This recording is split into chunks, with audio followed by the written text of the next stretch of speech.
confise ye hwe nyi nkwada dodo na enkwa classroom no enya asem keto anya adwumawa eti oba ye betena so se mampanyi no wantimi anye na MPP aba wono moye ama West African Examination Council for so no edi dwuma so de aboa sebe ya Ghana ye so hwetire apoapoa hodo ye wom no wonom etimi ayiyi afrimu na enen no se wobegina baabi ekeka sansem na sebi na chese ensem friend no ebe ya won fa chopa emu oden enfa mre Ghana ene wasifo no nyina sebe ya eniema ebe konkan ama bibia so etimi atoto ye ede ama my Ghana ye nwoma esua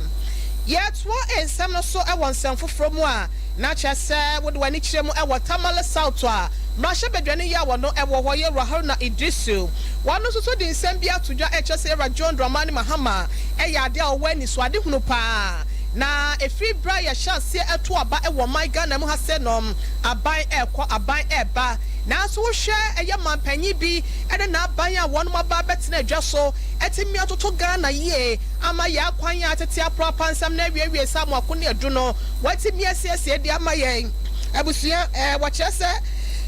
mo fancha me ba nwomesua mu a eya ade a wabọ ne homode pa de a na chese yenyi Ewura John Dramani Mahama emfiri mu esanse wa yebi e de aboa Ghana ye nchechireye ene ye nwomesua ye neema ahodo ya etimeboa ema eneema ekoye ntino ene se aban bi eba anase eba beto aba na Ghana fo epi obi obetimi aboa eyi nipa kura obetimi ahwe atoto Ghana ye ama sabe ya ye kasai no yesi kasam ya totoɔ anase ntoto ye ye neema ya basabasa ya kwan ya contractor fo akoso na so mo entimi nwie ya wayi wonu fidie de free so dia na enye obi ase Ewura John Dramani Mahama wono ene betimi ya yenti Ghana fo nyina no ento ekitaye emfama ne sebe ya efimpi mienu ene eye aduonu nan abato no obetimi akwakoto ewo kese mu ede amano na panyi ya kane wono ena na eda edom kuma na no Mrasha bedo Ewura Haruna Idrisu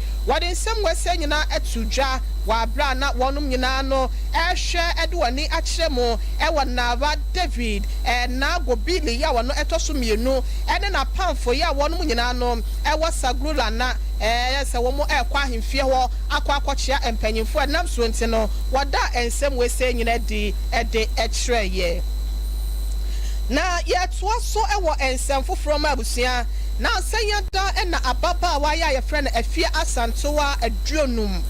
waba ya asantoa ya wokọ ekon ano ekodi enkunim edema asanteman no we said ya wadi nkunim ede amaga na manyina ni nyina no ene se Singerthon Guinness World Record no attempt se wo bi betimi agina ne naso atodwom don shripi na no eya de ababa we koye ena bese ne fonum ene wode agina ne naso emu amane oyene ene chese amane hu a wo hu ye de na ese woni na ensa o kachre na so na baba we ampaba wo gina ne naso etojom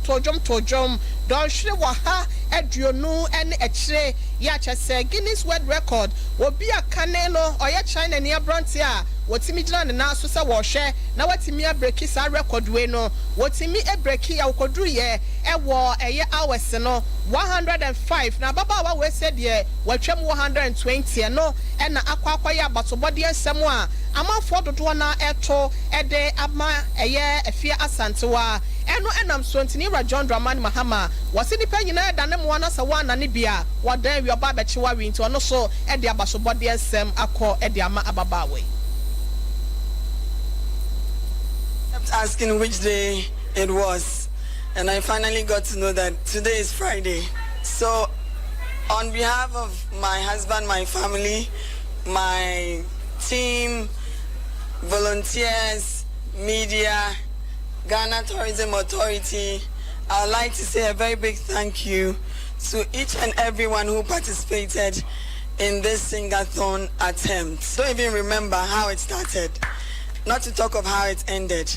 It has been a smooth journey, a very successful one, and we hope and believe that this would be an inspiration to all women and all youth or individuals to come out of your comfort zone and try new opportunities. There's a lot out there to do. You can do a lot of stuff. When you put your mind to it, you will achieve it. I am grateful, and I am grateful to the Ghana music industry, all the artists, those who were able to pass through, those who could. We are going, heaven knows where we are going. We know we will.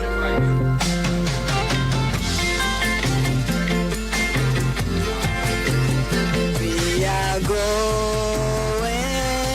heaven knows where we are going. We know we will.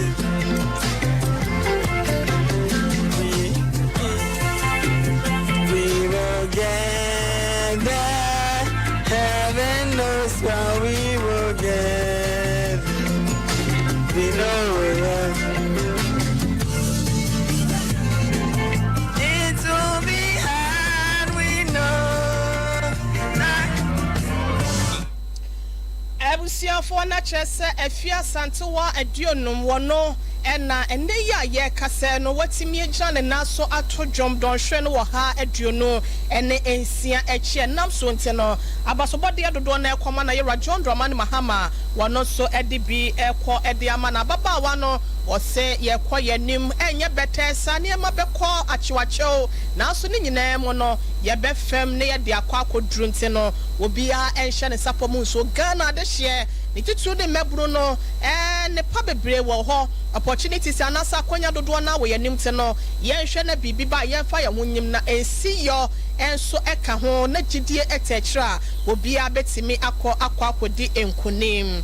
afa ye remo ewo ensemfo from na busua MPP amanyoko ne ye kasai do wonum ebie kwan mu edito wose obi opese wo hwe na wotimi ewrem wo na hyebedwam no won konkofa ne krata na won fili owi a wasa ede abasa dwumade ne nyina no eto etwa na se de nyina no wode akwa awieye na eno na ye kasa na busua wode wani ekyerem wo Professor Kwaku Asare wono controller and accountant general wono ena eye panyipa ya banwuma yefo wakatua ho nsem nyina no efa ne nsem ansa na adru wono so akache wasa eye mranim ni na ye kasa ya no epanyifo dodo na sum wano ede agu panyi so kyerɛ sɛ wonim de ayensa de woni mra no won sai emra na wonim adekodi apotinti MPP amanyoko ene aban empanyimfo ya na dodan kwakufo adoma panyi ka ho watimi aya hwɛ ha hwɛ papa ise kane no kyerɛ sɛ amamra ya wono mɛhyehyɛ ye ya ene nyina edi dwuma no wontimi ɛfa ani emutu fom wo kyerɛ sɛ wode wani ekyeremu a ɛyɛ ade a wono ankasa wakwa akɔfa krata so ono so ebegyina se be yam na hyebedwa no obetimi akwa akopre di brand bie na ne nyina mu no wo kyerɛ nka bibi saa no ɛwɔ se wotimi de ne dibra no ɛto hɔ ansa na wotimi ato saa na mo no na so ne nyina mu no da so gyina mu se ɛyɛ controller and accountant general na ne nyina no wo kyerɛ se ne nneɛma esi kɔ no wanhwɛ ye adachi bi no Ghana ya mamra ya wɔhyehyɛ ye no wo bia de nanim ebetwitwi fam efise so obi ye na sa wantimi anka kwakoye wantimi ansene wade a wonno hwan ne se akua ye bo asia ma ekwakoye bia obetimi akwakoka eno enam so ntina busia ye kasa ya no panyifo aba abonten ya wonom etrese wo se ne mo animu ya no Supreme Court wotimi ehwe na wotimi di ho dwuma se be ya ye wura ya ye ka no ho asem attorney general yi wo betimi de na gina mra no na se de emra no esise na efata no wonom ase de akere no Professor Asare wono na ede ensem wese nyina eta ni nuanom de ato ache se wanhwe ya enen na ye kase na niema ankoye amfa magana adehia dabi no enchima ede wonsa ebesisi empanyimfo ahodo enen no wonom ete adwa so ne nyina mu na executive secretary ede Macrosag Yera Isaac Bampo Ado wono so akere se amamra ye no ewo Ghana ha se no no ense emfata se obi ai be ma no kwan ama no etimi de ne nan etieti aso abo ne bongalate enti Yera controller and accountant general yi enya ade a wobro mra ne so nte no Ghana mpanyimfo ahwe na wonfa wonan ensi fom na baabi a ese efata no wontimi emfa no enyina Abusia yɛhwɛ na yɛnwura mu ɛwɔ ensɛm foforo mu na yɛkasa ya no nipa bɛsɛ enum bi wɔ hɔ a wɔnom akye wɔnom ɛwɔ fom so ne nyinaa ne sɛ kidnapping anaso wakɔ akɔkyerɛ ababa a wɔabɔ nsɛsɛ ya wanya mfinhyia no bɛsɛ ɛnan ya ne nyinaa mu no wɔkyerɛ sɛ nka wɔde no adwane ɛde afiri fom so ya no ɛwɔ asante mantam ase nom na yɛkasa ya na abusia wasa japa ya no ewo atoye mantemu ena wonom ene eye akwada yi edwane free wa wonom de ne free wo eba achemoda ya no ewo epoye mantemu ne no ena entremu no etra sede enema si konese enye kidnapping nko na omoye illegal mining galamsey ya mpanyimfo ene aban ahwe ya wose wo bra ne mom wo hwa ya ne kwampa so no wonom esa ede wo ho esa kogigi mu eno ena assembly member ya wono ewo fom so abato bia ye yewura adakura abed wode ensemi eto nsentwefo anim ewo sompa asenom no echese asem ne de eyampa na ne nyina akwa akodi fom so prosifo ensem nte no wo hwe amanhwehwemu mapaye asiase no etimi akoso na no ena wode adesrede ede amakromofo nyina se wonhwe na woma emra enya adwuma ne titru se aprosifo no eye ehwehwemu nte no ma obia emfa emra enhya ne nsem anase bi ono ankasa nkase wakwa akoye na ade bi a daachi bi no ebekwa akofo ha bi esa ede abre na obekwa akoye sankotro wudi pem die na so no esanse ehi ene asem ho abufuo nte no na wasan nipa bonefo no ho na so wode wonkwa akoto asane mu yenwie sem no nyina ewandisi wo ye wi ya boy ramo ewo agodie mu ensem ebusia ye boy ramo ewo NDC parliamentary candidate ya wono ejremu de ama bibie ni anwa so bekwa abato mpesua so ye Bright Asamoah Brefo wono so akwakoye adoye bi ne nyina ne se wo behwe na watimi aboa ama sabre kasa wo de wani chemu opota mu wa baabi a wo di dwuma na se wo bodwa bi a wonyina betimi akwakọ hyem wo ho no bibisa no etimi akoso na etimi aboa se bi awie ebo anase enso eto a entimi enka wonom ti chance dan watimi ede akwakọma de hye ye wo ho yewura no ede nsem etudwa yenko na Honorable Bright Asamoah Brefo ne nsem no yentie kakramra we time ama madanati ewo nyantima nana ye baaya ye ba mama ofisi afa na ni abie nso amudu tu ye nim no intense no saa 2 packets no so ye di aba ye madi 2 packets ye nu ba bia enti they say ye san double no they say ye the same they say mo nya ma yosem ba mo de mo bo mani a aya na omo a omo ya mo te mo de ye sipa mo de am bo mani ntre wo mo na enu me din sa wo so ni se butu be ko ba bia aman obia o ya aman yosem no ese ni na mo etina yi din sa wo so yi enya sa nyama kunti na meka sa me na me se mo se no wa na se bi ma se wo de o we ma se mo kama yi amen nyame obi wojremu ede ama bibie ni anwea so bekwa abato mpesua so fo se mfipi mienu ne aduonu nan no obetimi ewremu wo mrahye bedwam na wakwa akwatwe empuntuo ede abre adehye na no si ya pe na ohepopro ya wono so ete adwa so de ma adehye ya ewo ho na nakwabra eni ya wotoso mienu osi nipa ya ade osaye nti no osane ne na ase ene ne nsem bi egu ho se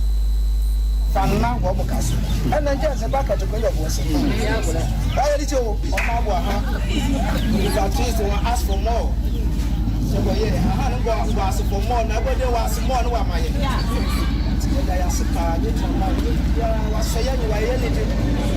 wa ba bi sa de te right ya ni aya mamuo wa fa so bana na ya fa ye to aba sabe oko ate na mo ye politics na ko so ojurika bia ya fa ye ja ya fa ye nyugata ya fa ye samesika ya fa ye ani ka ko so a esiche ebe beti this is not my mind ba ya ma ye ko ma ye ba se ye ni nyam politika ko mo ba ti ona bo nyam ye yi no nyam ye kwajo for ya fa tu mi bia wa ye bomba ye che urade o menfo wo be na ye ma ye na o ye sabe e ja na bia mbo na na yetuna yeti akwa adworo kora wo so kasafuduma na ya kura ya bokuma na latin de ba ko la poezi ya ta ni mo drobia kisa sam fo na bum ko bra ye bo bia wala ye bolin ne ya pachinta abo fe bia imo duru ma se fanda abo ko tusu ti ko sia technical men ba bra ba kama so di no dia kuma la be kisa ti mrafan ye ko shire executive chairman mona ba ma ona bo so ati ye kuma la be ati be faso ya be kura de community de na mala ona bo Yami and walk out in the web. Amen. Ebusia for na chesa na kwabra eni ya wotoso mienu ya wono eyo he popo de madehye ya wono bibie ne anwa so bekwa abato besia sofo ni nyina no e na yete ne nka no ebusia ye kwo na mom suame abato mpesua so dwumedia bi akwa se no mte ye ne nkan amom mu ansa na ya sori a na ye ya ayetiafo kakra de acha de hye ye omo so aminte no yenra mo e wo district and church pastor ya wono e wo 7-day Adventist church ye no e wo so ame ha se no Pastor Daniel Cheba for Junior papa e de ensema to jade nyina no eye efutuo wade akwama ne nuanom asofo ene wonom eye nyamedwuma sada Roma won hwe na sikan kakra ya sorry ma eto ene tight ahodo ofra ahodo ne nyina no ene bia yempo ne yebo afode musika no won hwe se da ne da bi wo ho na sofo bi wo ho a no ono akasa de akwakoya wone na busua ho ye na asori mpuntuo no na ejija ne ya to atwere baabi wo se ebasa no a na ya hwe anya nyamedwuma ne ye nti no efutuo akode amonsa won hwe na sikadie basa na to da bia ya na ebinum die no won twa so na won fanye enwumapa sebe ya asafo ne mpuntuo so no asafo mansa betimi aka amana ye edimonyam hye ede ama onyankopɔ twedi ampo basa yi adom ne nsem wese nyina wade tuja wa bra na 7-day Adventist church ye no ewo so ame homecoming ya na wonum edi wonum ede no papa ejina so a wade ensem sei atuja since 1992 ena Ezia sorry yeah was so ame sha se musi asori dan mo ba se de mo hunu no abosan nyame andom afa ne yawie and ye tu ashe tumfo nyankopon ensa ade aya na intensi wo ya sorry nim ni ba bebre she asori ase a o hwe value o mo de to dan no so a na bi sa ho se asafoma o mo nuru 400 mfie do se no mbetimi de sisa dan no anti ani mo nyam kanya me se de nyame adom e be kase yawie dan no asofo mpeni for ba betu she nyame nsa within the Daniel, my name is Daniel, and Daniel is synonymous with integrity.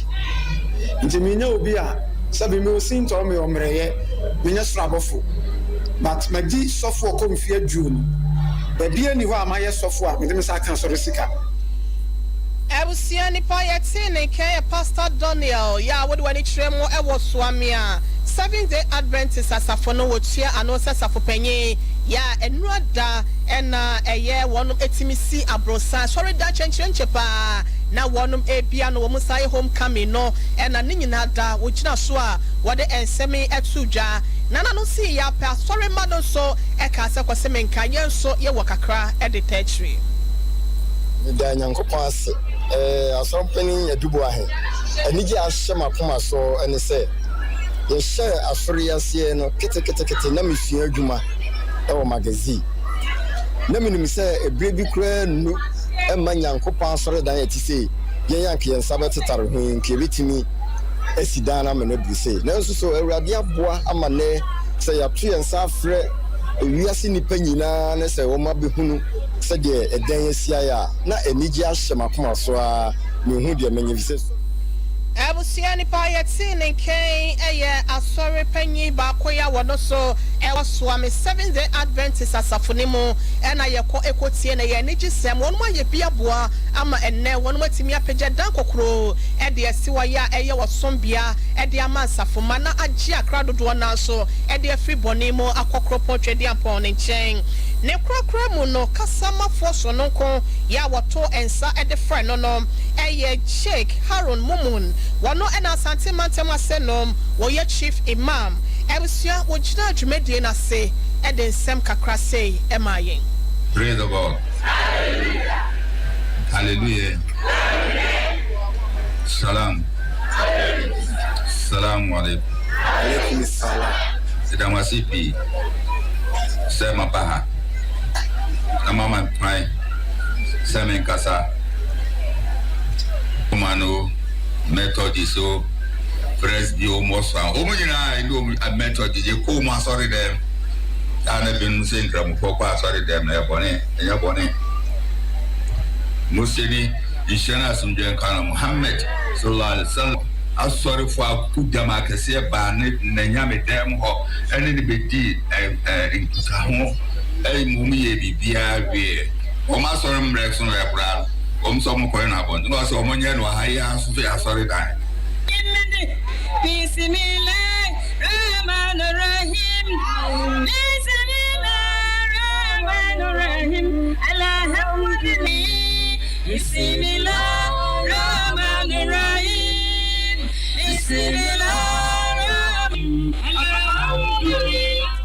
Abusia efe wunya ne bebia so my Ghana mu hasenom en na Muslimi for any Christopher bebo mu say na enipa okodwumede na se eye en satofre for so no special guest of honor eye Sheikh Haromumun ya wono asante mantama se no nyina kramofo nyina no waye wonom imam and our choir, praise the Lord, was hallelujah, hallelujah, amen. Salamu alaikum, was alaikum salam. Efe dodo, na chese yanka siya mani boni, akodie, ejewa akodie. Rapa pebi, me ma happy Sabbath wa enra, okwa wan freme. Wano na buabu ansem ni no, ede eba yemfa sedani bi emfa emano. Ebusi afya yankwa agudi emu nsem tew, na yemfa ni nyina da ensi. Na eye Ghana, First Capital Plus Premier League, you know, and emunsem kakra ya de etwaso. And rather March day 17, so na ye remu krapo na nanu fiadanom, and Accra Lions straight firma Samates, obeto ntrami ensaditi a wonoma wo mutimiti mu baako. Sanso na enrada Karela ne media ma share obia entimi anhye ne yonko bibia ni go start obibia ni park wonom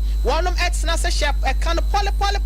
enai editia Lagos cities ema wotimi etimu mienu bofo kwata no 0 krobia kumasi asante kotoko meta ma kuma kwa pembeba wonom etimi ehye kan mienu ya wonom eyere wo ho papa Accra House of Folk never said down till the boss are rotten and neda ya wonom any Bechem United no miensa ebremo na wonom dia no ehye so ama eye Lions so any brekum Chelsea dia na paso Adriana Stars ojama wonom betena fie ni Dreams FC etimi ede aboani ama Tamale any Great Olympics and so edia no etimi abaso Nations FC any Enswatrema dia no so no brekwa na no miensem na eno so so afi yehwe na said de hyehye pro table no esitia no yemfa eno ento apona yentimi ensori enkonwa so na wodo ani ekiremu asabe ya yekase no ebusia Samatas wodikan our 32 points asante kotokwa beto so mienu wono so ewo 29 points Adriana Stars to so miensa our 27 points in Swatama to so 9 27 points Rekum Chelsea to so num our 27 points Sanso na Bechem United that to so nsia our 26 points Nations FC at so our 24 points Lagos City at so enwoche our 24 Media Matoson Knom 20 points Accra Lions to so do our 20 points Bibiani Gold Stars to so do baako our 18 points and a House of Folk at so do me no and also 18 points Great Olympics at so do me and san our 18 points but for quarter not also do 9 17 points and a Kerala FC at also do our 16 points Dreams FC to so do nsia or not so our 15 points Tamale will do and so our man do 9 our 17 and so and what also our 14 points they are to Accra Lions or to so do what or not so our 8 points abusia Midi do ahina ire ma me kwa yebo asia ma mu aseda kase no ye rasante yebo Benedict ne de ma no ya ma ekwo ba jese sempre mo so no ya seda ne bi enkonfama na ma Ransford on so ene azuka wonom na hwe ya Facebook ene social media handles YouTube wonyina no wode me ekoye ebusia ira asante ebo Benedict ene news screening nyina no ye na wonom ase ye Dr. Blessed Foster Mr. Robert Senyo Doy wama hine ya dubuache ene eye Mr. Jeff penyefo ya wasompa na 3.1 ene sunyane eye ABY manager 1 above K womu di dwuma pa wa asenya asem ketwa ena eye nana wo hine champo womu ne dom ne nyina da ye wasompa 90.7 sompa 98.9 eni kumase no ye mamu nyina mo finhia pampanyefo nso no adwumayefo nyina se yedam wasa setena pa mo ne yatene ne eye 31st eye amienhia wa asore wate yakramo